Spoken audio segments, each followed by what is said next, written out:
What I always do with every business I have is I spend time where I leave my office. I even change clothes if I have to. And I go just spend time. I hang out.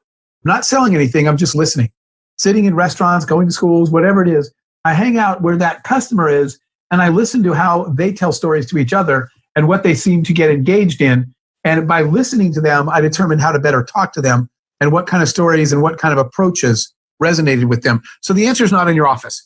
And if you spend time not talking, but just listening around them, you will get better and better at determining how to deliver your message to the right people.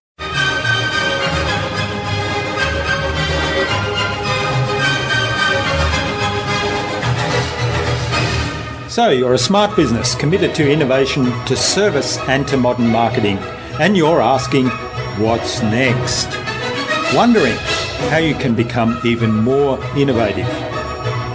My name is Jürgen Strauss from InnovaBuzz, and this is the InnovaBuzz podcast, where we share all kinds of tips, advice and interview guests on all things innovation and leadership in modern marketing. Hi innovators, it's great to be back with another episode. I hope you've had an awesome week so far. I trust you enjoyed our most recent interviews with marketer Letitia Stiles and Wayne Smallman of Octane Interactive. I'm really excited to have on the InnovaBuzz podcast as my guest today, Jeff Hoffman. Jeff is a successful entrepreneur. He's a proven CEO. He's a worldwide motivational speaker, a published author, a Hollywood film producer, and a producer of a Grammy-winning jazz album. He's founded multiple startups, has been the CEO of both public and private companies, and has been part of some well-known companies, including Priceline.com, which is known as Bookings.com for my Australian friends, Ubid.com, Colourjar, and more. Now, I do encourage you to read the rest of his amazing bio, because if I were to read that out here, this episode would go for ages, and I don't want to do that. But Jeff has had an amazing life. He's achieved a lot and continues to excel, and it's just such an honour to have him speak to us on the InnovaBuzz podcast. Today's episode is brought to you by the Transformational Marketing Hub, where you'll find a host of free and exceptionally useful information to help transform your marketing. You can access the Transformational Marketing Hub by visiting innovabuzz.co/VIP.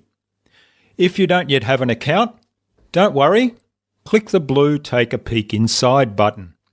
As I said, it's free and exceptionally useful, and especially for you, my podcast audience.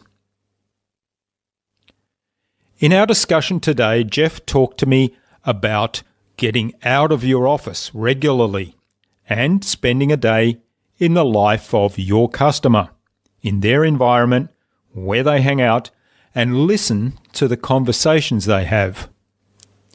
We talked about building products by solving problems that you encounter and that other people will have, and those people value getting rid of that problem.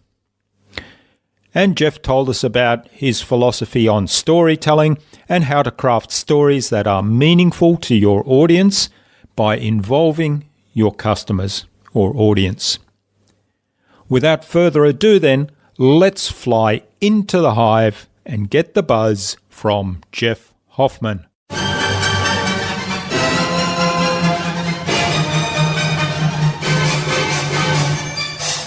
Hi, I'm your host, Jürgen Strauss from InnovaBuzz, and I'm really excited to welcome today to the InnovaBuzz podcast from a very wintry Ohio, he tells me, in the USA, Jeff Hoffman. He's a highly successful entrepreneur. He's one of the co-founders of Priceline.com. He's a motivational speaker and a generous philanthropist and humanitarian. Welcome to the podcast, Jeff. It's a real privilege to have you as a guest. Thank you so much for having me today. Looking forward to this. Erica Kastner, who was our guest on episode 132 of the InnovaBuzz podcast, suggested that we interview you, Jeff, and introduced us. So a big hello to Erica. Yes. And again, thank you very much for making that happen. Yeah. Now, you've spoken in over 50 countries on the topics of innovation, entrepreneurship, branding, marketing, and business leadership. You've spoken at the United Nations on the topic of international cooperation. So I'm really looking forward to our conversation today. Now, before we start talking about all things innovation and entrepreneurship and business, tell us a little bit about your background. How did you get to where you are today, and what were some of the pivotal moments in that journey? Sure. I'm an engineer by trade, but to be honest, and many of your listeners have been through the same thing, I became an engineer not because that was my dream, but because my parents said, go study so you can get a good job, so you can get a good salary, which I did. I got a software engineering degree, got a good job at an engineering company, had a good salary. I just didn't have a good life. I did not actually enjoy my job at all, and I did not enjoy the large engineering company that I work for in particular. So I didn't become an entrepreneur because I wanted to be a quote entrepreneur. I don't even know what that word was. Or because I wanted money. What I wanted was to have a life where I could work on things that really interested me and focus on the work and not the sort of internal company politics I had at the big company. So I quit after only a few years out of college, one engineering job. And I started my own company for those reasons, in search of freedom. But what I like doing, well, there's two things. I have a horrible DNA problem with inefficiency. It drives me crazy. The person in line that everybody's getting angry at because I'm saying, how is this line so long and how could this possibly take so long? And everybody else is saying, tell that guy to shut up and wait. Yeah. Because of my disdain for inefficiency, but I also love problem solving. So I have this habit where when something seems wrong and inefficient, what I want to do is take it apart and figure out if there's a better way. Those happen to be good personality traits for entrepreneurship. So I started my very first company. So I've been an entrepreneur the whole rest of my career. I've done 8 startups. But my very first company literally started standing in a long line in an airport where I got very frustrated. The line was so long to check in that I missed the flight. And in my anger, I said, this is ridiculous. There has to be a better way to check in for a flight. And I went home literally the next day, and that was my first startup. I started a company to design my first product.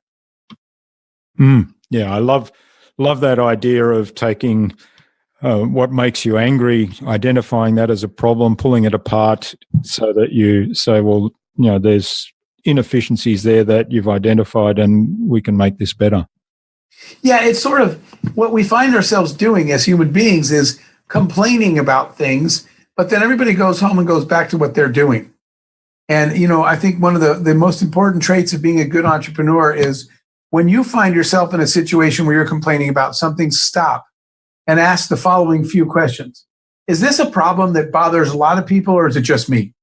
And if it bothers a lot of people, then the question is there a better way to do this? And if you think there's a third question. And the third question is, but is this a business?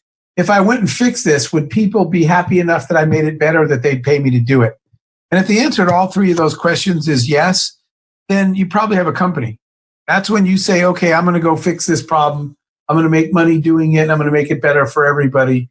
And that's been our entrepreneurial ventures that were successful were when we fixed real problems that a lot of people were complaining about that had value to people to be fixed. Mm.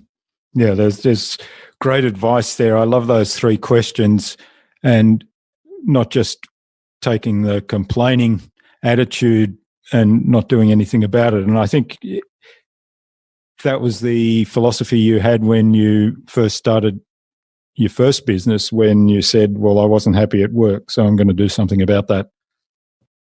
Yes, and that first problem, the first company, again, I was waiting to check in for a flight back then at an airport, and the line was an hour long.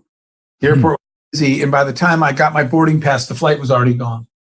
So first product, which hopefully some of your listeners have used, if you go to an airport now around the world, you check yourself in on a kiosk, and you get your own boarding pass, your own boarding card at a kiosk, and that was my first product.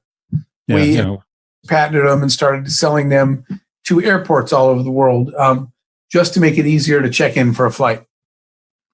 Yeah, and I imagine that anybody who's traveled has been recently has used those. I certainly did the last time I traveled, and it makes a huge difference. I hate standing in line, so you're right. That is a problem that other people have as well. Yeah, and that's the thing you want to look for. All right. So what is it you do today then? Because I know you mentioned that you've done 8 startups, and I think you've probably sold a lot of them and maybe not actively involved in them. What do you do today, and why do you do it? Yeah, so after all those, and we had I was part of successful companies. Of course, in the United States, we called our travel company Priceline, but in Australia, that's a pharmacy. That's right, yeah. In Australia, the company is Booking.com, but it's the same company. So I was part of startups like that were very successful. We had startups that failed. We had some we sold, some we took public. But I had made a commitment to giving back. And I was able to live a lot of my own dreams because I was an entrepreneur. I got to do a lot of things I wanted to do because I designed companies that gave me that opportunity. And I wanted to sort of pay back that opportunity. And what I decided to do was use the second half of my life to give back by teaching other people the skills of entrepreneurship so they could design their own future the way I did mine. So what I do now is I've really dedicated all my time to this giving back commitment I made. And I travel around the world and mentor entrepreneurs. I did a few months ago, for example, I met with entrepreneurs in Sydney and Perth and Melbourne and Brisbane. I went all across Australia, 6 cities, down in New Zealand. So I do these tours frequently around the world and in my own country, just mentoring entrepreneurs and teaching them the things that we learned the hard way. I wish someone had taught me this, about how to start companies and how to scale and grow companies. So I spend all my time really mentoring entrepreneurs around the world. Okay. Now, I saw a presentation you did, and it may have been a YouTube presentation. It may have been one of those mentoring events, but you talked about entertainment and blending. I think the words were something like blending interactive storytelling and transmedia and bringing the viewer into the story. And this may have been in context of your filmmaking adventures, but I thought that was a really great metaphor for having content that is engaging for the audience, and particularly in the light of education, mentoring, inspiration. So what do you feel about using entertainment and storytelling in delivering a message? Yeah, so I'm so glad you asked that because it's so important. And part of the reason that even though I started out in the tech business and I'm a software engineer, part of the reason I went into the entertainment space in films and television and music was to learn the skills of storytelling because they're very good at it, right? I remember one time, especially Hollywood. I remember one time, waiting for weeks till Friday came because that new movie was coming out. We stood outside in a big line to get into the new movie. And we spent a lot of money on tickets and popcorn and drinks. And the movie was horrible. And I thought, man, how did they get me so excited? Yeah. So engaged that I couldn't wait to go to this horrible movie and spend all this money. And the answer was they're good. Hollywood's good storytellers. They got me involved in the story and I wanted to see how it ended. And so I got into that space to study storytelling for the use in content because so many people push out the content that is the thing they want to say. But what they don't spend enough time in is thinking about at the other end of your content, what is the thing those people want to hear? No one but you actually cares what you want to say. And they all care about what they want to hear. So it helped me understand that to have engaging content, I've got to have a story that invites the listener, the reader of your content, the consumer of it, to come along. They don't want to sit passively and read a story. They want to be part of it. They want to be invited in and they want to feel like they're taking a journey with you. So the best content is the content that invites the reader somewhere they want to go and takes them along for the journey so they feel like they're in the story with you, not that they're passively reading, your journal about what happened to you yesterday. And so we've worked very hard as we created content for all of our products and services to make sure that we told stories that the consumer wanted to hear, and that our content invited you into the content and not left you outside passively. That's a lot of what I learned about studying the way the film and television business does their storytelling. Okay. And how do you go about, so let's say you have a message or a speech you want to deliver about a particular topic, and there's a message you want to convey. How do you go about structuring that entertaining story in a way that the listener feels as though they're part of it, feels as though this is what I want to hear, but at the same time, your message is being received? Sure. So, we didn't know the answer to that question. And part of the way that I learned that, and this is what I tell entrepreneurs and business owners now, people that were creating any kind of content in the world, part of what I learned was you're never going to come up with that answer sitting in your office. So what I started doing was scheduling time to be out of my office and to spend a day in the life of my customer. And I want to share with you a quick story of who I learned that from. I was spending the day with this older gentleman who was in the retail business. And his retail concepts found a way to appeal to a market segment that the rest of retail couldn't seem to appeal to, which was small towns and farmers and stuff. And big box retailers were staying out of small towns because they just couldn't tell a story. They couldn't communicate with those people. And I asked this gentleman who was building large retail stores in small towns and farm towns and rural towns. I said, how did you know how to do this? How to get your message across? And he said, because I started changing clothes out of my business clothes, putting on the same clothes the farmers wear, and driving to their little towns and spending the day hanging around the cafes where the farmers were, and eating pie with them and drinking coffee with them, and listening to the way they tell stories to each other so I could figure out what worked. And that really resonated with me. The interesting part of that story is that man that I spent the day with was named Sam Walton, and his store is called Walmart. Mm-hmm. I said, Sam, everybody in the retail business either failed or didn't even try to build big retail stores in small towns. And he said that's because none of them got to know the farmer. So I took Sam's lesson. And what I always do with every business I have is I spend time where I leave my office. I even change clothes if I have to. And I go just spend time. I hang out. I'm not selling anything. I'm just listening. Sitting in restaurants, going to schools, whatever it is. I hang out where that customer is, and I listen to how they tell stories to each other and what they seem to get engaged in. And by listening to them, I determine how to better talk to them and what kind of stories and what kind of approaches resonated with them. So the answer is not in your office. Yeah. You stay in the life of your end, the consumer of that content. And if you spend time not talking, but just listening around them, you will get better and better at determining how to deliver your message to the right people. Yeah, that's wonderful advice. I really like that. And it relates back to another thing I heard you talking about, the idea of infosponging, which, no doubt will come up in the questions later on about innovation, but where you expose yourself to those experiences by just immersing in that. Yes, you just have to get out of your bubble and your neighborhood and your office and go immerse yourself in these other worlds that you wouldn't normally spend time in. Because that's where the answer is. It's not in your office. Mm. All right. Now, you mentioned earlier about identifying something that bothers you, something that you get annoyed by, that's inefficient, and then asking those questions to take that forward into perhaps an idea. So how do you approach those new opportunities from that point on? If you say, okay, other people have this problem as well, there should be a better way of doing it. People will pay for that better way of doing it. How do you then approach that from there? I think the first step, there's two things.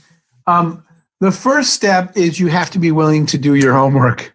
I spent a lot of long days and nights reading and researching and even cold calling. There were people I would reach out to and say, hey, so my first one was in the airline business.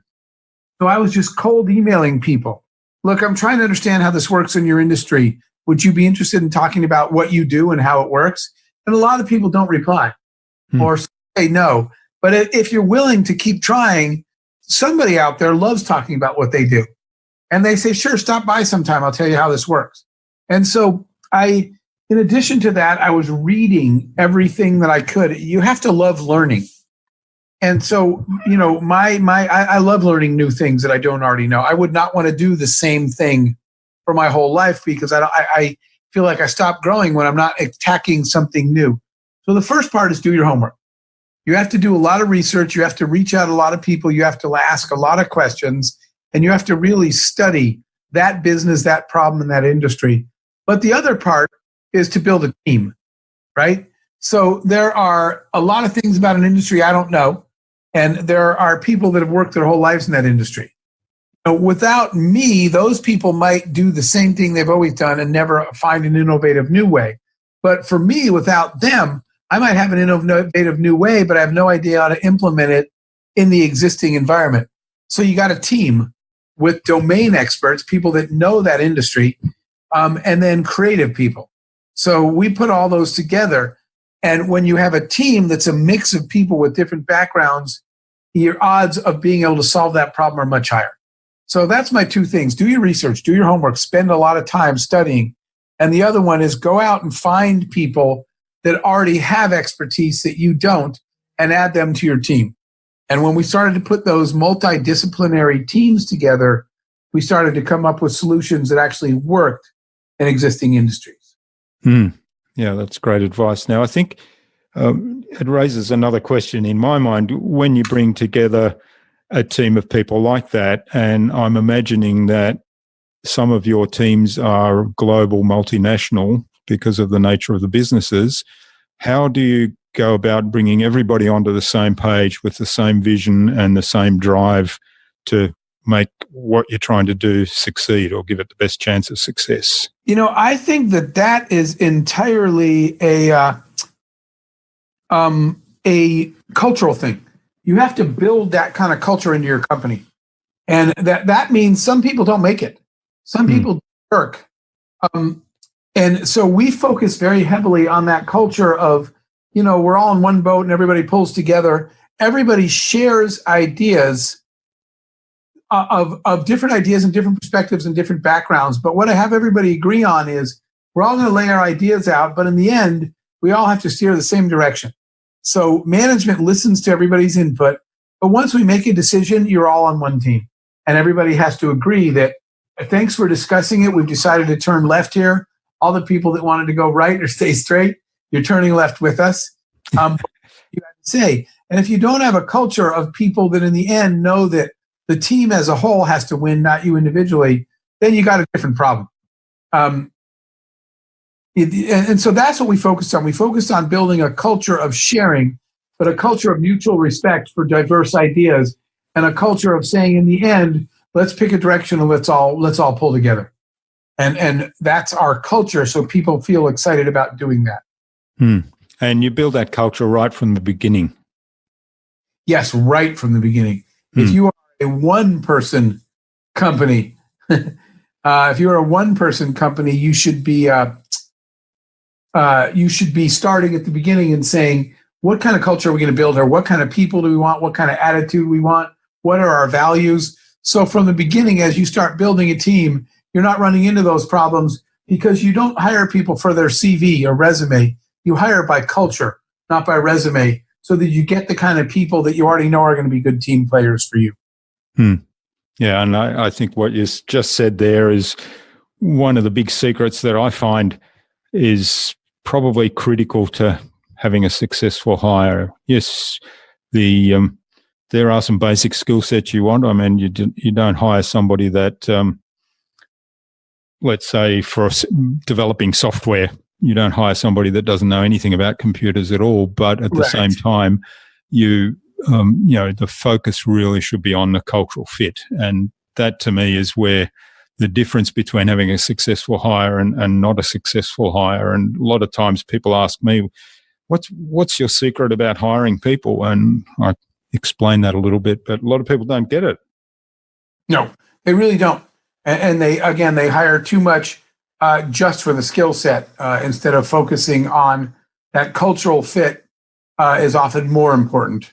And I have to, put my hand up and say, well, when I was in the corporate world, it took me quite a long time to learn that, and I had some bitter lessons there where I did hire for skill set first, and it wasn't a good cultural fit, and that was a very painful situation for not just me, but for the whole team.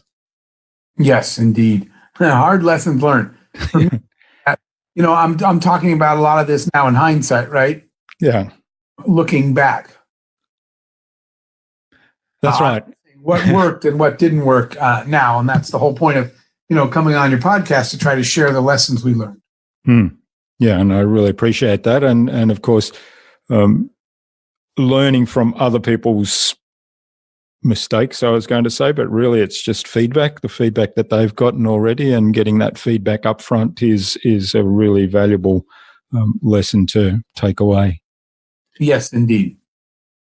Talking about culture, one of the things that I also heard you say around one of your businesses, and I imagine this pervades all the businesses, is really knowing the customer and what's important to them. And it's consistent with what you were talking about earlier in terms of storytelling, getting out in front of the customer and so on. And I think there was one of your businesses that had a cardboard cutout of Jane in the front office. Tell us a little bit about that. That came from the story I told you about Sam Walton, the founder of Walmart. Okay, yeah. When he was telling us, and by the way, I do that now, like one Friday every month, I schedule to be out of my office and go visit and go spend time with my customers. That was Sam's lesson. And what I realized, though, is that your customer, you can't be with them all the time. So I got this idea that I wanted them to be with me all the time. So what we did was make cardboard cutouts of our customer. And we put the cardboard cutouts all over the office. So there's a cardboard cutout, one of my companies, UBID. Our customer was Jane, the housewife. We put a cutout of Jane in the conference room. And there's a cutout of Jane in my office. So that wherever we are, whatever we're doing, we don't forget that Jane is the actual customer, not us. So what's interesting about that is that my employees will come in my office and they'll say, "Hey, boss, I got an idea." And I'll point at the cardboard cutout of Jane because she's a customer. And I'll say, "Well, explain it to Jane." And they're like, "Well, she's a housewife. She's not going to understand this." And I'll say, "Well, then I'm not interested." Now they come in my office. They look down at their notepad, their idea. They glance over at the picture of the cardboard cutout of Jane, and then they just walk out without ever saying anything to me. We realize that unless we have a solution that our customer clearly understands, who cares what anybody else thinks? And it's all about the customer. So we do those cutouts so that our customer is ever present. And we always see her in the hallway, even though she's made out of cardboard. And we say, "Wait a minute, I'm building this for this housewife, and I don't think this is the way she would like it." It keeps on our toes and thinking about our customer. So am I right in assuming that you've actually given Jane a whole persona and really delved into understanding what she likes and what she needs and where her issues are in terms of how you can, things that you can solve and help her with? Yes, absolutely. And you just have to continue to refine that profile of Jane. The more you get to know her, the more you learn about her, the more you continue to refine that. So, from customer service, from sales, we constantly have people update the profile. When people say, I've been out there visiting with a lot of customers and I keep on hearing this, and I'm starting to think our Jane, our customer, cares more about A than B. So all I'm saying is it's a never-ending process to continue to learn about that customer and update your profile, because the more intimate you get with your knowledge of who your customer really is and what they want and how they want that to be delivered to them, the better you become at delivering what your customers love. Yeah, that's great advice. I really like that. And we spend a lot of time working to understand the customer at that level. How do you, when you're doing that ongoing, adding to that understanding, how do you ensure that everybody is aware of the new information and then have that association with the cardboard cutout so that when... No, I think that's a great question. We post these things all over the walls. When you're walking to the restroom, this stuff is posted on walls. Real emails from real Janes. When customers email us, we blow them up like posters and we stick them on the wall. So you're walking to the break room to get coffee, and as you're walking, you're reading about 4 emails. That's wonderful. I love it. So you're living that size, and you're walking past them, and you're reading those. Yep. Yeah. So wherever you are in the office, you can't get away from thinking about what Jane had to say and why. You keep it everywhere. Yeah, that's great advice. I love that. So there's a real key lesson there for everyone, I think, in terms of really understanding your customer. And then coming back to those questions you asked earlier, and when you identify something that bothers you, that combining that with really understanding the customer, I think gives you a winning formula for moving forward. Yes, I think so as well. Yeah. All right. I was going to explore a little bit more about storytelling, and I'm curious how you go about putting together a presentation with a story. How do you select a story that's going to fit a particular topic? And you talked earlier about knowing who the audience is and what they're wanting to hear, but I'm just curious, how would you match a story if you have, like, often I get an idea and I think this would make a great story, but how do you then match that, and how do you then develop that to deliver a particular message? Yeah, so we don't really match it because they match themselves. And what I mean by that is we go out and collect real stories. If we are, when we were launching a travel service, right, the reason we're launching it is to get people where they want to go. So we made it a point to go ask a lot of people, where were you trying to go? And did you get there? And how did it work out? And we had people, the very first one was a woman that couldn't afford to go to her sister's wedding. And the only reason she got to go to her sister's wedding is because we offered discount travel. So she told the whole story of how excited she was, and she got to take the kids to her sister's wedding, and she met some cousins she'd never met before and some relatives that she didn't even know she had. And all this was made possible by our products and services. So what you have to do is go find the natural stories. We ask people, tell us your story all the time, and especially customers, because a customer story resonates with another customer way more than a story that you're trying to create. So that's why we do that. We ask customers, tell us your real story. What really happened in your life, and how did it all spread out? And, therefore, how do we fit into your story as a company? And when they share those, you just keep listening to them, and then it becomes obvious. You'll get one that you say, wow, that is a great story that all our customers can resonate with. Let's let her tell her story to the customers. So we shared real customer stories, obviously with their permission, but we got those by asking as many people as we could to tell us their story in the first place.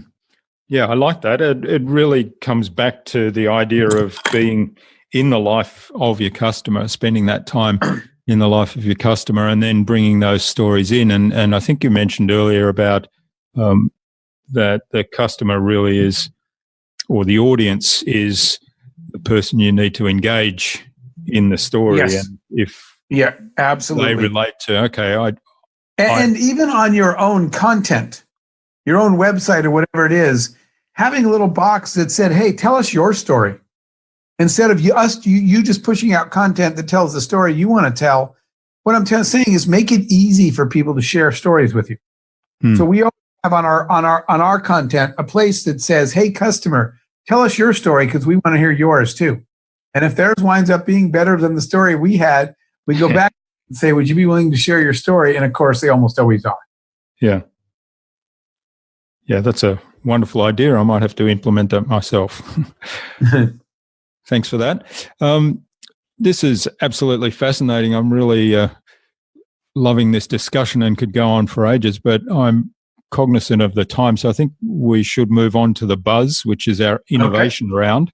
And Excellent. It's designed to help our audience who primarily see themselves as innovators and leaders in their field with some tips from your experience. So I've got 5 questions and hopefully we'll get some insightful answers that will inspire people to go and do something awesome today. All right, very good. So what's the number one thing you think anyone needs to do to be more innovative? It's to spend time. So we mentioned the info sponging. It's to schedule time to leave your industry behind and go see what the rest of the world is doing. People get too caught up in staying in their lane. I'm in healthcare, so all I look at is healthcare. I schedule time every day, just a few minutes every day, to go see what the rest of the world is doing, to see if someone outside my industry came up with an idea that I could be the first one in my industry to apply. Yeah, that's great advice. And there's so many examples of that, isn't there? Like Uber, for example, I think you mentioned that in one of your talks, and Airbnb is probably another example of where exactly they moved out of their traditional industry and combined something else from another sphere. You got it. All right. What's the best thing you've done to develop new products? And I think we've answered this one, but give us a snapshot. We have, which is realize that I can learn way more outside of my office than I can in my office. So the best thing I've ever done is start to schedule days where I'm out in the world and not in the office. And my experience of being out in the world and around customers. If you're building something to use in airports, spend a day in an airport. And the more I started to do that, the more innovative our products became. Yeah, and that's wonderful advice. And we've covered that in a fair bit of depth already. So we'll move on to the next one. What's one of the resources that you use most often?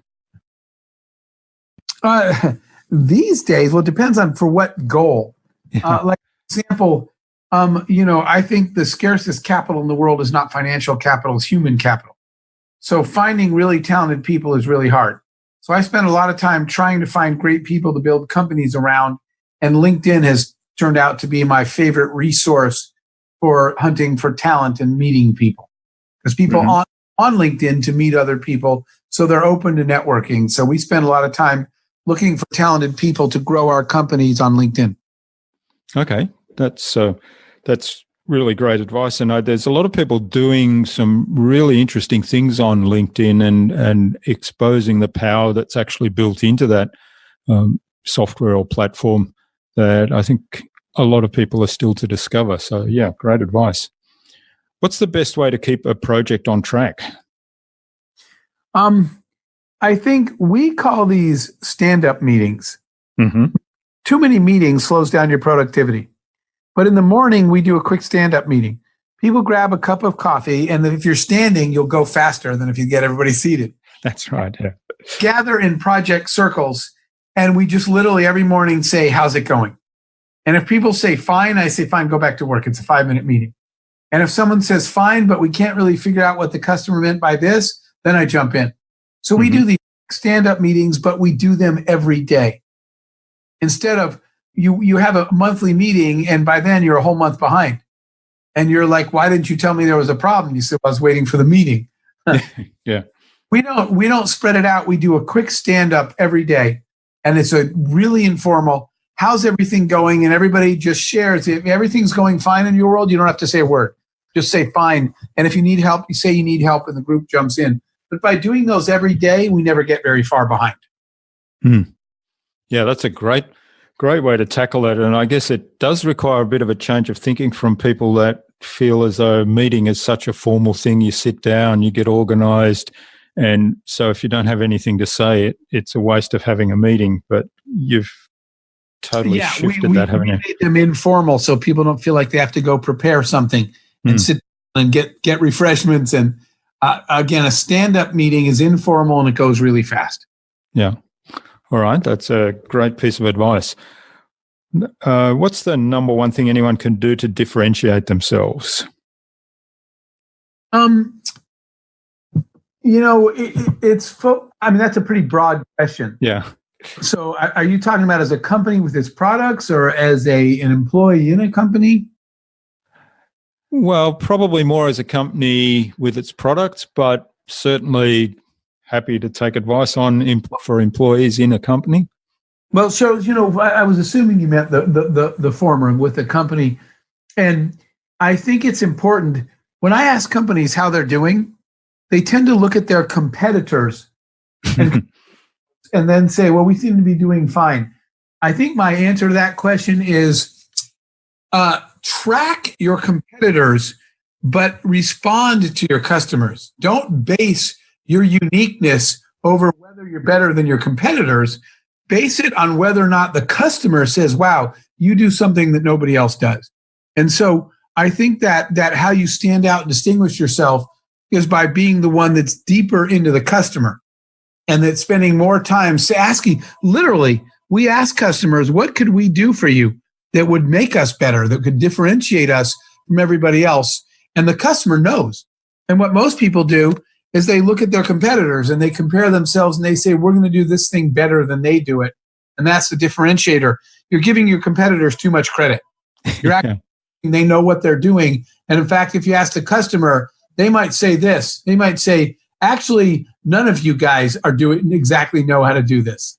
So they're saying, no one in the industry is really good at it. I wish someone would figure this out. So my answer to that is, if you really want to distinguish yourself, track your competitors, but respond to your customers and stop comparing yourself to the competition. Compare yourself to what a customer said needed to be done. Yeah, that's great advice. And somebody once said to me along those lines that the competitors are not paying your salaries, the customers are. So correct. You'll be paying more attention to the customers. All right, thanks for getting us through the buzz, Jeff. That was really great. And now, where can people reach out and learn more about you and even say thank you? Sure. So my email is easy enough. It's just jeff@jeffhoffman.com. Spelled the American way, JEFF, HOFFMAN. And I have a website, jeffhoffman.com, but I do most of my social connecting on LinkedIn. Easy to find me there. Okay. And we'll post links to the LinkedIn profile and the website on the show notes for this. Now, what's your number one piece of advice you'd give to any business owner who wants to be a leader in innovation?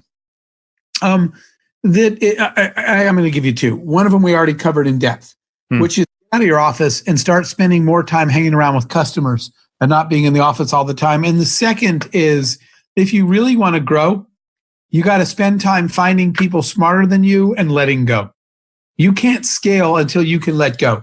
When you find someone smarter than you and let that person take over marketing, and then someone smarter than you and let that person take over operations. And as you empower people and let go, your business will start to grow. But if you're afraid to do that, you are always going to be the reason your business never really got that big.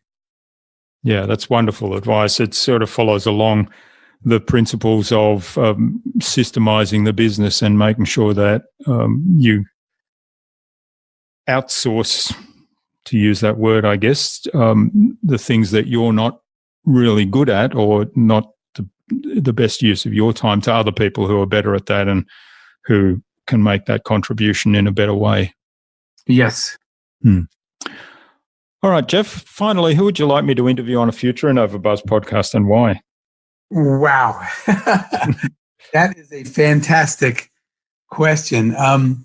Because my heroes are not the Richard Bransons and the Elon Musks and the people always want to hear from. Yeah. The ones I always want to know are these entrepreneurs that I meet that have no resources, nobody helping them, come from some small or maybe even developing economy and are yet out there creating some amazing thing that I look at and I say, how did you do that? So I always want to hear from the unknown hero, from all-time entrepreneur that has built something really big and started with nothing. Finding those entrepreneurs because they can share how to do this with no resources and no help. And I think would have been extremely valuable to me when I was starting my career and didn't have any of those things. All right. Do you have anyone in mind? No, but you know what? I'm going to think about that and I may send you a follow-up email. Okay, though, I'd really appreciate that. Thanks, Jeff. You bet. Yeah. All right. Well, thanks so much for sharing your time and your insights with us on the InnovaBuzz podcast so generously today. It's been a little time in the making, this interview, but it's been really worthwhile and I've enjoyed it immensely, learnt a lot, and I'm sure the audience will gain an enormous amount out of this interview as well. I wish you all the best for the future and let's keep in touch. Thank you very much. I look forward to that.